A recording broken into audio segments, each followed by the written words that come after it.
shirkadda Camel Group of Company oo ka mid ah shirkadaha Soomaaliyeed ee ka howlgala gudaha dalka ayaa xarunteeda koowaad ee magaalada Muqdisho ku soo dhaweysay Abwaan Xirsi Dhuux oo ah gudoomiyaha golaha abwaanada Soomaaliyeed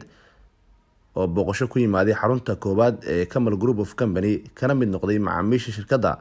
iyadoo halkaasi ku soo dhaweeyay Yaasiin Carabu Axmed oo xubin ka ah qaybta maaliyadda shirkadda Camel Group of Company. magacaygu waa Yaasiin Carabu Axmed ahna madaxa financial service-ka. maanta waxaa sharaf weyn inoo ah waxa ina soo booqday gudoomiyihii golaha abwaanada qaranka Soomaaliyeed mudane Xirsi Dhuux soo dhawaan leenahay waan ku faraxsanahay booqashada abwaanka iyo abwaanada qaranka Soomaaliyeed waa afkii waa indhihii waa maqalkii dhagaha Soomaaliyeed waxaan leenahay abwaane alfa mar soo dhaw xafiiskaadii soo dhaw. Abwaan Xirsi Dhuux oo ah gudoomiyaha golaha abwaanada Soomaaliyeed oo ka mid noqday macaamiisha shirkadda Camel Group of Company ayaa ugu baaqay bulshada Soomaaliyeed in ay ka mid noqdaan shirkadani. aad iyo aad u mahadsan tahay agaasime aad u mahadsan tahay run ahaantii waa ku faraxsanahay inaan soo booqdo shirkadda Camel Group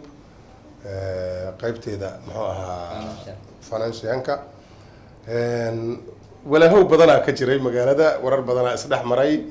marka horta Camel iyo Camel ma kala laba mise waa isku mid shaqo isku mid laba kalena waa kala laba Camel oo English oo marka loo lafstirna oo geel waasna waa Camel kaaraan degan laba kala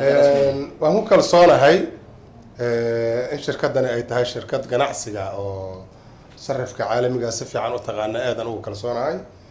waxaan kaloo ku kalsoonahay inay tahay shirkad hantila ah oo muxuu ahaa ilaa guri weyn oo dhowr dabaqa muxuu ahay magaalada kule oo haddii wax taabtaan kabi karta xataa waan ku kalsoonahay inay tahay shirkad aad u taqaana maaragtay ka ganacsiga arrimahaas waxa ku saabsan waan ku faraxsanahay in aan wax khasaare ah iyo muxuu ahaa intaad wadeen howlahan aysan idin taaban waan ku faraxsanahay waan rajeynayaa inaad caawin doontaan shirkadaha kale oo arrimahan dhex galay Soomaalidu sideedaba markii uu qof moos ku iibiyo suuqa haddii la arko qofka in 10 islaamood ay xoogaa fayl u galaan dadkoo dhan suuqa dhan waxay ka dhigayaan suuq Muusa loo bedelayaa magaalada dhan marka wixii kulli waa laydinku arkay markii laydinku arkayna waa lagu daatay marka waxaan rajeynayaa inaad tababaro badan iyo way aragnimo badan aad sii doontaan dhalinyarada shacabka Soomaaliyeedna ay ka digtoonaan doonaan aday wax ku darsanayaan. Nuur Saciid Aliil warbaahinta qaranka Soomaaliyeed magaalada Muqdisho.